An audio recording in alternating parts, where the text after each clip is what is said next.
Hello and welcome to Gravitas Ukraine Direct. We're coming to you live from Kyiv. The local time is 5:30 p.m. The temperature here is -5 degrees Celsius. My fingers and my brain and pretty much everything else is freezing, so bear with me.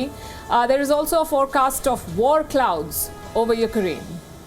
More than 125,000 Russian troops are camping not too far away from where we are standing.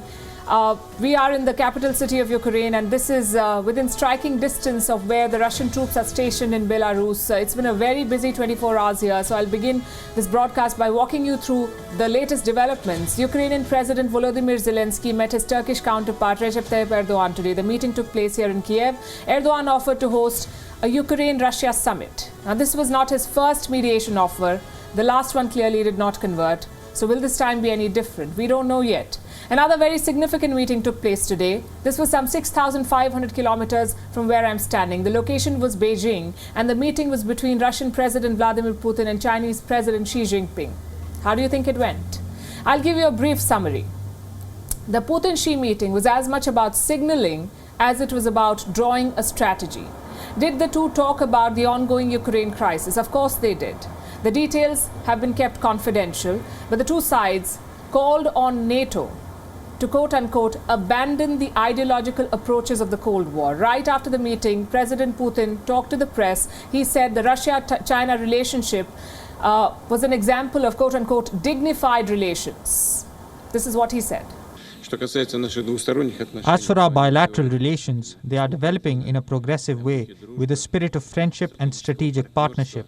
They have indeed become unprecedented. It's an example of dignified relations who help to mutually develop and support mutual development.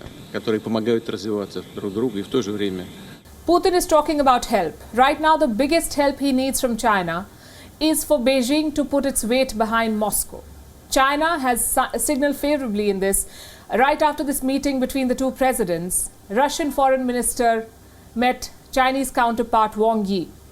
Russian Foreign Minister Sergei Lavrov. The message coming out of this meeting was pretty clear that China is standing with Russia. And why wouldn't it? China resonates with Russia. Moscow wants to control Ukraine. China wants to control Taiwan. Both share a common aspiration for expansion. They also share a common enemy, which is the West. In the city of Kyiv, there is a predominant sense of tension.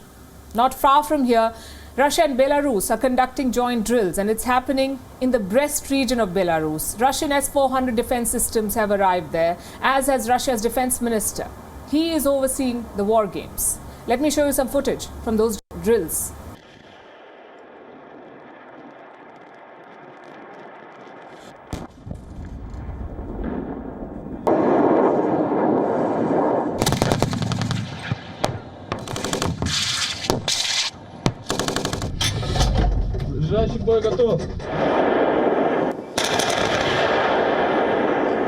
Meanwhile, the NATO strike group is playing war games off Italy. The United States fears a false flag attack. It says Russia may be preparing a fake video.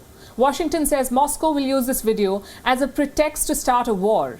Russia, of course, denies this. Russian Foreign Minister Sergei Lavrov called the allegations quote-unquote nonsense, but the West is not ready to take any risk. It has begun deploying additional troops in Eastern Europe.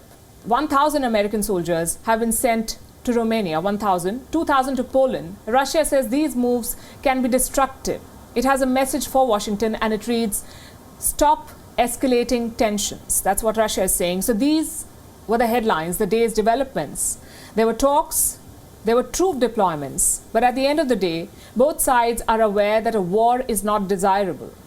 So diplomatic channels have been kept open. I already told you about Erdogan's offer. Reports also say that German Chancellor Olaf Scholz could be traveling to Moscow soon. French President Emmanuel Macron will be meeting Vladimir Putin on the 7th of February. A confirmation has already come from the Kremlin about this meeting.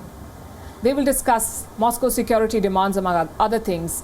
WION is now available in your country. Download the app now and get all the news on the move.